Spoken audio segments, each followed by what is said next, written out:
வணக்கம் மக்கள். நீங்கள் காண்பது ஐயா வீரப்பனார் அவர்கள் ஜீவ ஜமாதி. அதைத்தான் நீங்கள் காண்கிறீர்கள். பாருங்க, ஐயா வீரப்பனின் ஜீவ ஜமாதி. இந்த ஜீவ ஜமாதியை காண வரும்பொழுது பல துன்பங்களையும் பல கஷ்டங்களையும் அடைய வேண்டியதாயிற்று.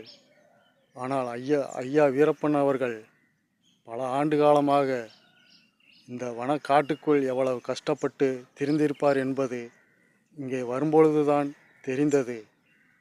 பாருங்கள், ஐயா வீரப்பனார் ஜீவ ஜமாதி. அதைத்தான் நீங்கள் காண்கிறீர்கள். பாருங்கள்.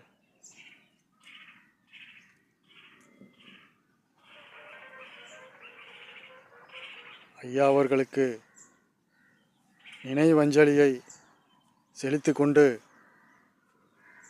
நான் ஊருக்கு புறப்படுகிறேன். பாருங்கள்.